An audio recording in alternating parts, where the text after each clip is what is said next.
우리가 복음에 합당한 그리스도의 복음에 합당한 삶 우리 25년도 표어를 중심으로 특별히 우리 빌립보서의 말씀을 통해서 함께 은혜를 나누고자 합니다. 오늘 세 번째 시간으로 한번 따라하겠습니다. 지켜야 할 세 가지 명령. 우리가 그리스도에 합당한 삶을 위해서 우리가 지난 시간에 누구의 마음을 품으라 그랬죠? 예수님의 마음을 품으라. 예수님의 마음이 어떤 마음인가에 대해서 먼저 잘 소개해 주시고, 예수님께서 얼마나 자기를 비우시고 낮추심으로 또 죽기까지 복종하심으로 우리에게 그 구원의 놀라운 은혜들을 주신 예수님의 마음을 우리가 품을 때 우리는 그 예수님처럼 살 수 있고, 또 예수님께서 우리에게 말씀하신 그 말씀에 합당하게 사는 자가 될 수 있다. 오늘 말씀은 그러면 복음에 합당한 삶을 살기 위해서 우리가 그러면 무엇을 지켜야 되느냐? 그것을 오늘 본문의 말씀에 보면 크게 세 가지의 명령어로 된 동사가 있습니다. 그러니까 이걸 이렇게 살아야 된다. 예수님의 마음을 품고 그렇게 품고 살자 이렇게만 해서는 안 되고, 그 마음을 품고 나아갈 때 적어도 이 세 가지만큼은 우리 빌립보 교회 성도들에게 주실 때 이것만은 꼭 지켜야 된다라는 명령형의 표현을 가지고 아주 강한 권면의 말씀을 주십니다. 그 말씀이 뭐냐면 오늘 말씀에서 있는 것처럼 한번 따라합시다. 구원을 이루라. 원망과 시비가 없이 하라. 함께 기뻐하라. 이 세 가지의 명령형으로 말씀을 주십니다. 그러니까 주님, 우리가 큰 틀에서 보면 우리가 그리스도의 복음에 합당한 삶을 살아갈 때 먼저 우리의 마음 자세가 중요해서 우리가 그리스도의 마음으로 이렇게 품고 그 마음을 무장하고, 그래서 그 마음을 지켜가기 위해서 세 가지의 것들을 우리가 잘 지켜가면 우리 모두는 그리스도에 합당한 삶의 열매가 있게 될 줄로 믿습니다. 그러면 그 세 가지의 명령하신 말씀들이 어떤 의미들인가를 오늘 말씀을 통해서 함께 은혜를 나누기를 원합니다. 첫 번째 함께 따라하겠습니다. 구원을 이루라. 그래서 구원을 이루다라는 말은 스스로 구원을 완성하라 혹은 구원을 성취하라 이런 의미가 아니고, 이미 빌립보 교회 성도들은 구원을 받은 자입니다. 예수를 믿은 자입니다. 성도라 부르심을 받고 형제라고 사도 바울이 그 빌립보 교회 형제들을, 성도들을 향해서 편지하며 그런 표현들을 하게 되는데, 구원이 이미 그들 가운데 임하였고 구원을 받은 자가 되었어요. 그러면 여기서 구원을 이루라라는 표현이 뭐냐면, 구원받은 자로서 그 구원을 이루라라고 하는 말이 영어적인 표현에는 work out이라고 이렇게 표현되어 있는데, 이것은 원어의 의미들을 아주 잘 표현한 말입니다. 좋은 결과를 만들어내는 것.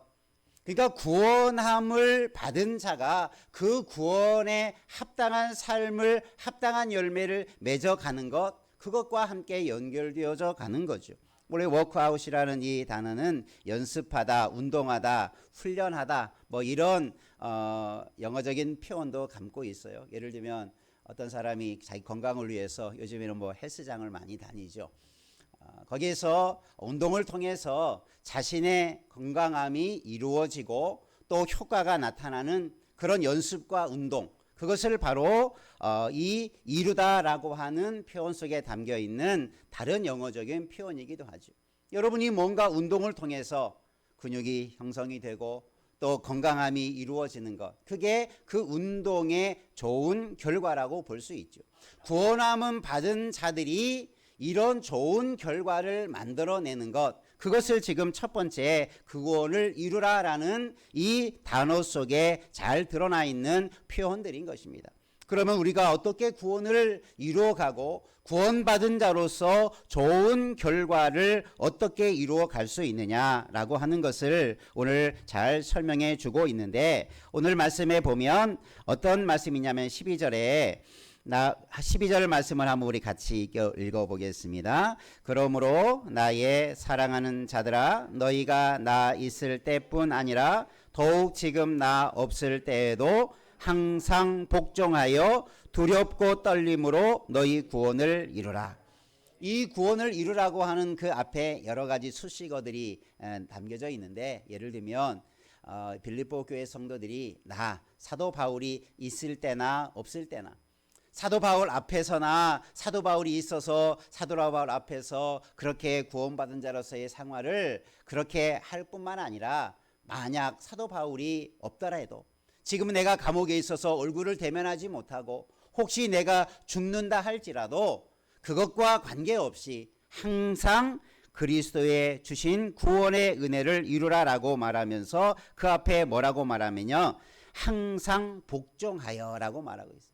그러니까 우리가 그리스도의 구원의 은혜들을 이루어 가기 위해서는 우리가 무엇이 필요하냐면 이 항상 복종하는 자세가 필요해요. 예수님의 마음의 마지막에도 예수님은 어디까지 복종하셨습니까? 죽기까지 복종하셨어요. 그러니까 내가 사람이 가장 중요하고 귀하게 여기는 생명을 잃기까지라도 복종하라. 이게 복종하는 자세를 가장 잘 표현해주는 말씀이죠. 우리가 복종하고 순종하고 뭔가 어떤 행동을 할 때 따를 수 있는 한계들이 있죠. 어떤 사람은 어떤 환경이나 어떤 조건이나 어떤 주변의 모든 것이 좋을 때는 잘 믿는 것 같고 잘 하는 것 같은데, 어려움이 있고 생명의 위험이 있고 삶의 고난과 역경이 다가오면 그것을 포기하는 사람들도 존재하게 되죠.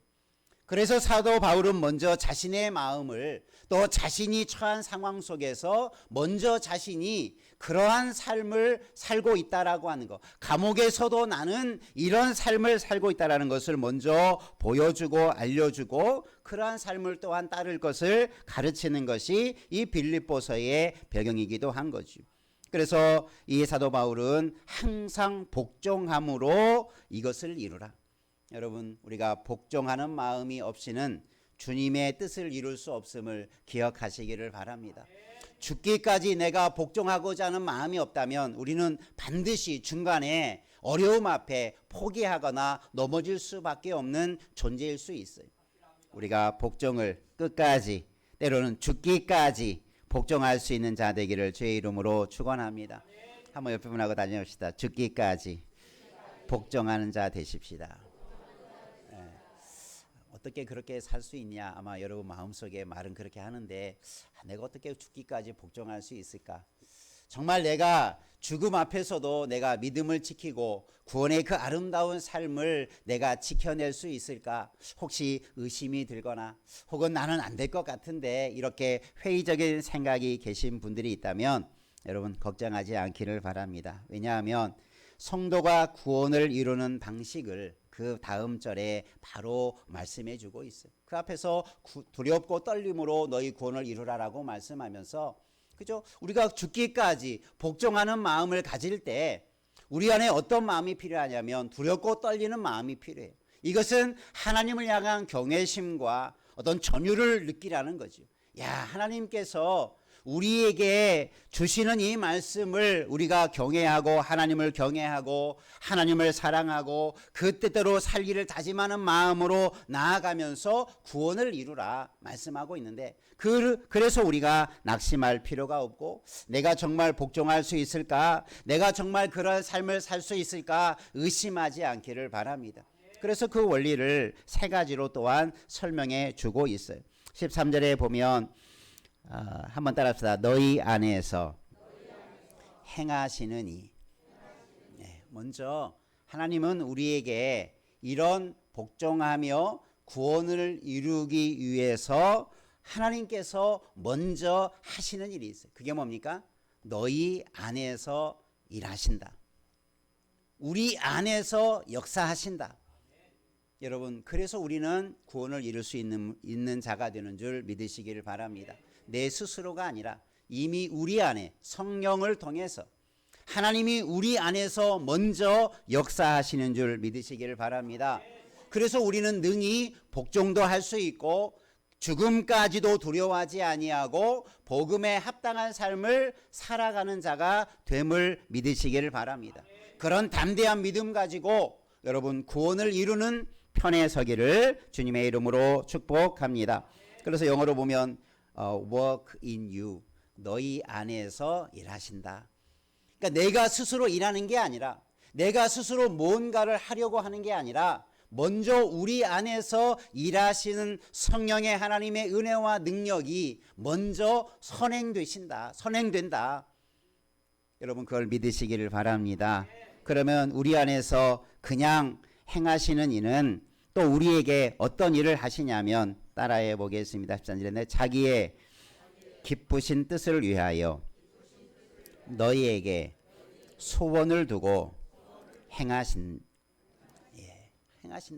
너희에게, 우리 안에 있는데, 그러면 하나님께서 우리 안에서 어떻게 역사하시느냐, 어떻게 순종하며 복음에 합당하도록 우리 안에서 역사하시느냐, 그 두 번째 원리를 뭐라고 말씀하냐면, 우리 안에 깊으신 뜻을 위해서, 하나님의 뜻을 위해서 살고자 하는 의지, 소원, 소망을 갖게 해주신다는 거예요. 그러니까 우리가 나는 내 생각 같아서는 안 될 것 같은데 하나님이 나에게 어떤 의지를 불러일으켜요. 야, 이렇게 한번 살아봐야 되겠다.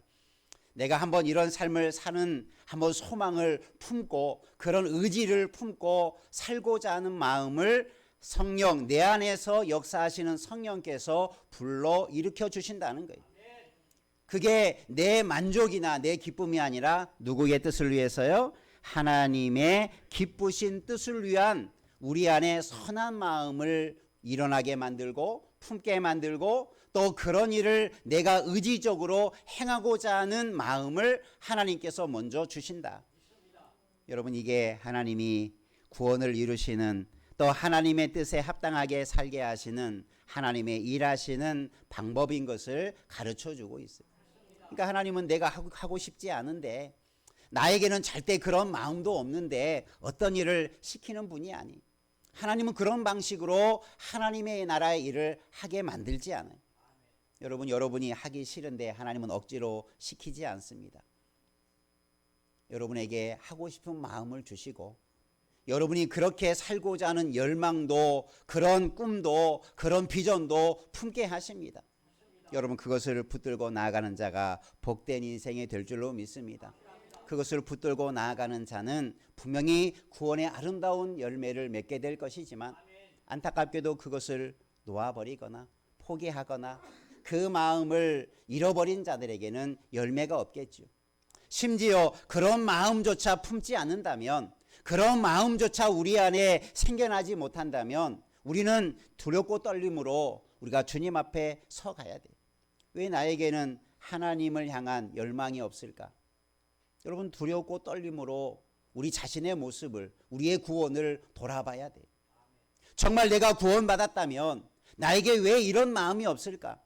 내가 구원받은 자라면 왜 주를 위해 살고자 하는 열망과 비전과 꿈이 없을까? 여러분 심각하게 생각해 봐야 돼요.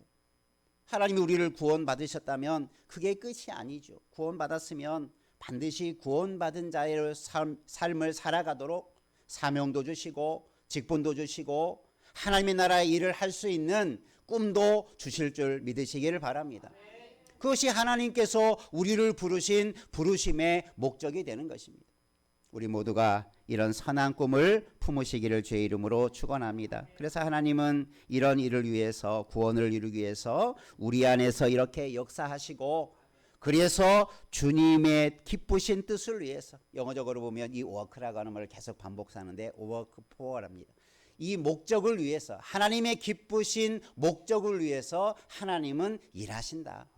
하나님은 역사하신다. 그렇게 우리를 통해서 하나님은 그런 일을 준비해 가시고 성취케 하시려고 이런 일을 하고 계시다.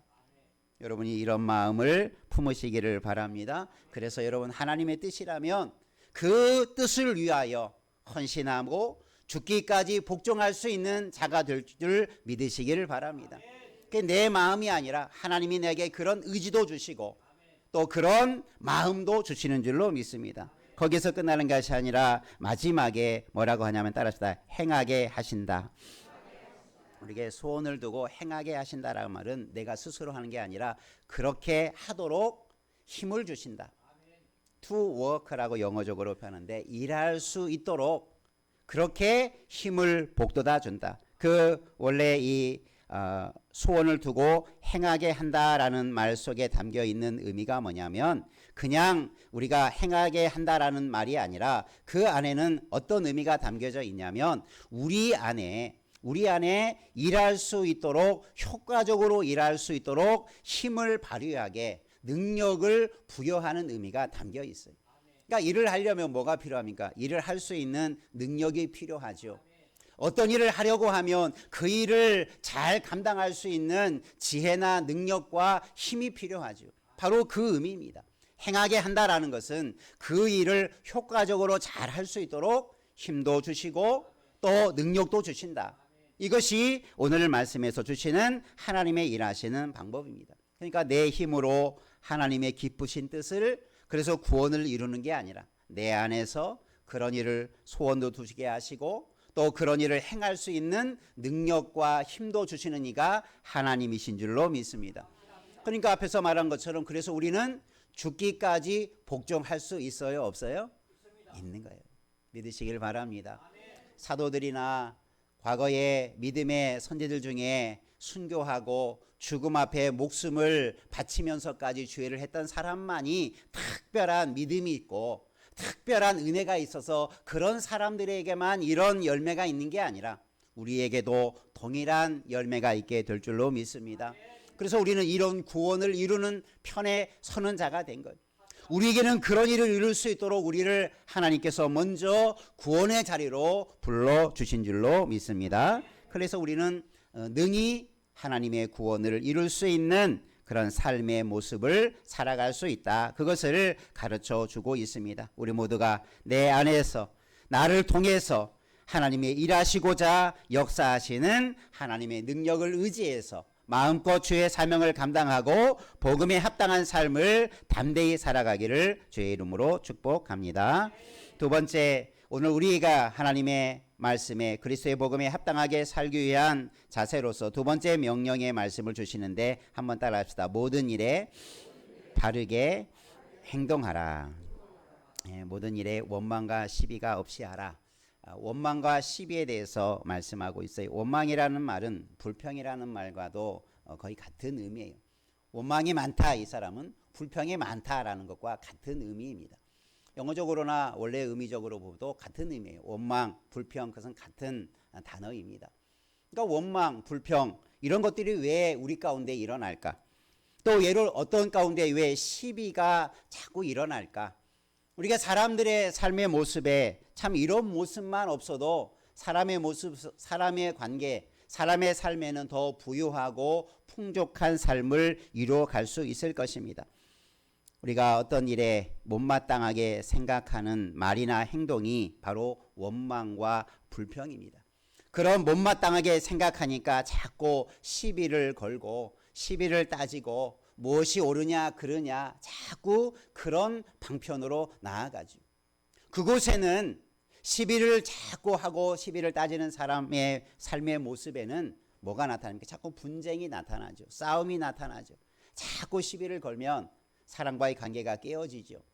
모든 것 하나 그대로 넘어가지 않고 뭐가 옳으니 뭐가 그르니 무엇이 잘못됐느니 뭐가 그릇됐느니 자꾸 그런 시비를 걸다 보면 관계가 깨어지고 사람의 관계가 깨어지는 거죠. 이것이 그냥 일상의 삶에서가 아니라 우리 믿음의 삶 가운데 성도의 삶 가운데 마땅히 그리스도의 복음에 합당하게 살아가는 삶의 방식들 가운데 이런 것들을 조심하라는 거예요. 원망과 시비가 없이 한번 살아보라라는 거예요. 그런 것들이 우리의 일상의 모든 삶 속에서 그것이 나타나라. 그래서 14절에 앞에 뭐라고 말합니까? 따라서 모든 일에 여기에 주목해야 돼. 그냥 어떤 일에 그냥 특별한 일에만 시비하지 않고 원망하지 않는 게 아니라 모든 일에 원망과 시비가 없도록 하라. 이 모든 일에 우리가 주목할 필요가 있는 거죠. 여러분 우리의 삶 가운데 원망이나 불평이나 시비가 없이 한번 살아가는 삶을 바라보기를 주의 이름으로 축원합니다.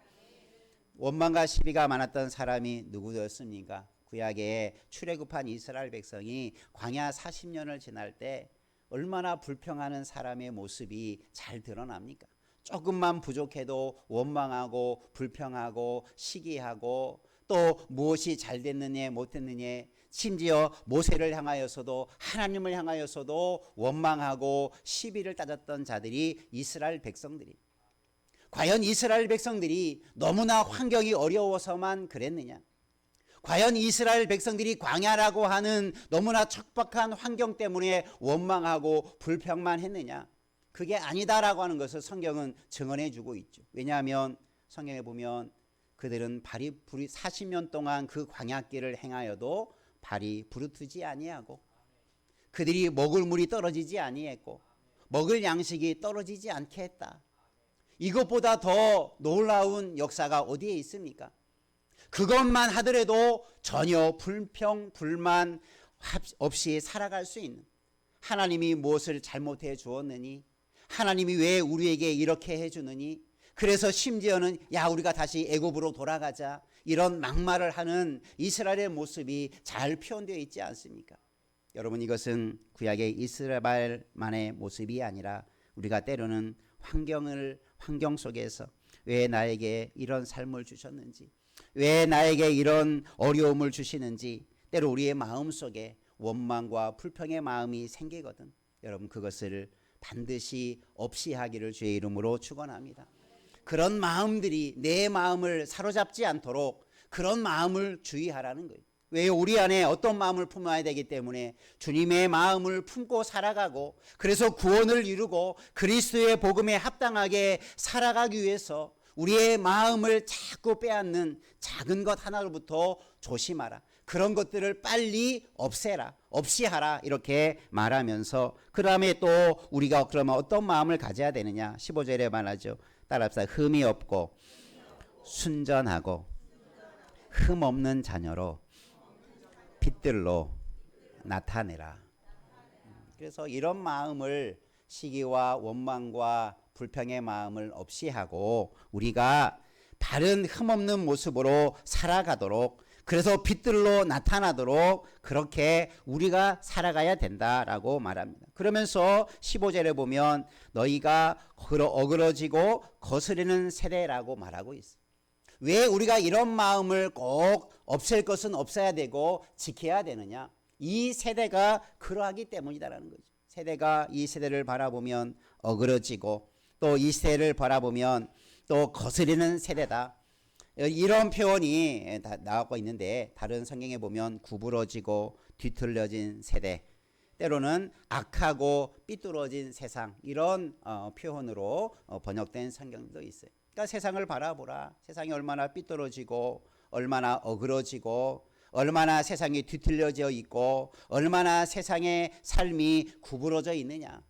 세상에 얼마나 많은 것들이 이미 다 바르지 못한 모습으로 그렇게 세상이 나아가고 있는데, 그 세상에서 우리가 바르게 살아가는 성도의 삶은 그런 삶을 따르는 것이 아니라 그런 세대 속에서 우리가 더 거룩함을 지키고 흠이 없고 순전하게 살아가는 길만이 우리가 이런 말씀을 이루는 삶이 된다라고 하는 것을 가르쳐 주는 거죠. 여러분, 이 시대를 바라보며 한탄하고 원망하고 무엇이 잘못됐네 잘했네 시비함이 없이 우리가 우리 자신의 삶을 먼저 바르게 지켜가는 은혜가 있기를 주님의 이름으로 축원합니다. 우리가 지금 우리나라의 이런 정세나 모든 것들을 보면 참 안타까운 게 뭡니까? 여러 가지 거짓 소식들, 거짓 정보들, 가짜 뉴스들, 또 여러 가지 어떤 한편에서만 생각하는 편협적인 생각, 또 일방적인 이야기들이 얼마나 백성들의 마음을 나누입니까? 어떻게 보면 참 이 세상이, 오늘 말씀에 비춰보면 참 세상이 어그러진 세상이구나. 말로는 정의와 법을 추구하지만 자신의 만족을 위해서 어그러진 사상과 생각 때문에 바르게 어떤 것을 판단하고 보지 못하는 이 세상이 정말 오늘 이 사도 바울이 세대를 평가할 때 말했던 삐뚤어지고 뒤틀린 세상, 바로 지금 우리가 사는 세상이지 않습니까? 이 세상 속에서 우리는 어떻게 살아가야 그리스도의 복음에 합당한 삶을 실천해 갈 수 있겠습니까? 우리는 없이 할 것들을 없이 하기를 바랍니다. 우리가 작은 것 하나로부터 우리가 마음속에 불평 불만하는 일부터 시비를 따지는 일까지 우리는 먼저 그것을 없어지고 우리 안에 먼저 흠없고 순전하게 이 세상 속에 살아가는 신실한 그리스도인이 되기를 주님의 이름으로 축원합니다. 그것이 우리가 합당한 열매를 맺는 길이다. 이 세대 속에서 우리가 분명하게 구별된 생각과 삶의 방식을 모든 일 속에서 실천할 때 세상은 반드시 우리가 세상 속에서 바른 삶을 이루어갈 수 있다는 것을 말씀해 주고 있습니다. 그리고 마지막으로 또한 명령형으로 주는 말씀이 따라합시다. 함께 기뻐하라. 네, 사도 바울은 이런 말씀을 하면서 만일 너희의 믿음의 제물과 섬김에 내가 나를 전제로 드릴지라도 나는 기뻐하고 너희 무리와 함께 기뻐할 것인데 이와 같이 너희도 함께 나와 함께 기뻐하라. 이 기쁨에 대해서 계속 반복적으로 기쁨의 단어를 사용하고 있는데 만약에 사도 바울이 전제로 드린다. 이 전제라고 하는 것은 단독적으로 드리는 게 아니라 제물을 드릴 때 제물 위에 피나 포도주와 같은 것을 쏟아붓는 것이 바로 전제입니다. 이 전제가 상징하는 것은 피 흘림이고 피를 뿌림이고 피 뿌림이고 또 생명을 뿌림으로 그 제사가 온전히 되어진다. 그 제사에 용서가 있다라는 것을 표현해 주는 방식이 전제를 부어 드리는 거예요. 모든 제사가 다 전제로 부어지는 것이 아닌데 특별히 전제를 붓는다라고 하는 것은 거기에는 큰 희생이 동반된다. 거기에는 하나님의 어떤 희생적인 모습이 증거된다. 그래서 이 전제의 가장 의미적인 가장 가까운 것은 예수 그리스도의 보혈의 피 흘림이 전제와 같이 드려지는 것으로, 그래서 우리가 그 생명의 피를 얻음으로 생명을 얻게 되었다라고 하는 것을 보여주는 것이 바로 이 전제가 가지는 구약의 제사적인 의미이죠.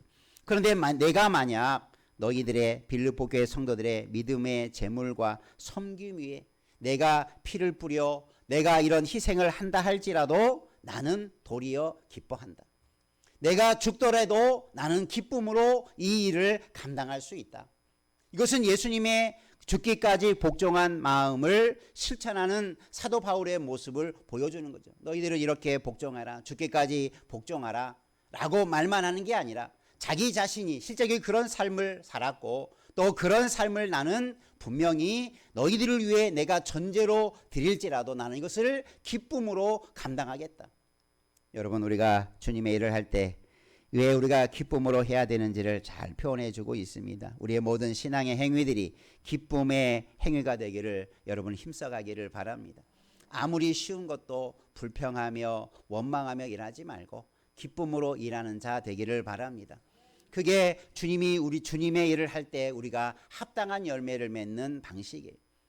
자꾸 원망하지 말고 투덜거리지 말고 시비하지 말고 하나님의 말씀이 아무리 힘이 들어도 어떻게 일하라고요? 기쁨으로 일하는 자 되기를 바랍니다. 옆에 분하고 한번 다짐하실까요? 기쁨으로 일하는 자 되십시다. 예, 여러분 어떤 일을 하더라도 여러분 모든 일에 한번 기쁨으로 해보시기를 바랍니다. 아무리 힘이 들어도 기쁨으로 하면 힘들 줄 몰라요. 여러분이 부모들이나 사랑하는 사람을 위해서 헌신한 자들에게 물어보십시오. 얼마나 힘드십니까? 그러면 나는 이게 기쁩니다. 좋습니다. 그 마음이 있으니까 그 일을 하게 되고 남들이 볼 때는 어렵고 힘들고 고통스럽게 여겨지지만 막상 본인은 그게 기쁘고 감사하고 당연한 것이고 그 안에 이런 은혜들을 맛보게 되는 것이죠. 우리가 주일을 할 때 어떤 일이든 여러분 기쁨으로만 감당하는 자 되기를 다시 한번 주님의 이름으로 축원합니다. 그래서 우리는 이런 마음의 자세, 이런 행동들을 통해서 우리는 하나님의 은혜에 합당한 복음에 합당한 삶을 우리가 살 수 있게 되고 이루게 되는 줄 믿으시길 바랍니다. 주님은 우리에게 이런 마음을 품고 주님을 따르며 그래서 우리에게 이런 것을 꼭 지켜가라 이렇게 말씀하고 있어요. 여러분 기뻐하는 것도 여러분 때로는 의무가 될 수 있어요. 그렇지. 내 마음대로 되면, 내 감정대로 되면 절대 기쁨이 안 되지만 여러분 이걸 믿음으로 받아들이면 기쁨이 될 줄로 믿습니다. 정말 기쁨의 은혜들을 누리게 될 줄로 믿습니다. 시켜서가 아니라 정말 그런 마음을 가지고 여러분 기뻐하는 것도 하나님의 명령이니 그 말씀을 받으시기를 바랍니다. 다시 한번 몇 번 하고 한번 다시 아무리 힘이 들어도 기쁨으로 죄를 감당하십시다. 그게 주님이 우리에게 말씀하시고 명령하신 세 가지의 말씀입니다. 오늘 구원을 이루라. 또 모든 일에 우리가 바르게 행동하고 또 모든 사람과 성도와 더불어 함께 기쁨으로 죄를 감당하는 이 시대 하나님의 백성들, 하나님의 나라에 또 하나님의 그리스도의 복음에 합당한 삶을 살아가는 우리 모두 되기를 주님의 이름으로 축원합니다. 기도하겠습니다. 좋으신 아버지 하나님 감사를 드립니다. 우리가 무엇이간데 구원함을 주시고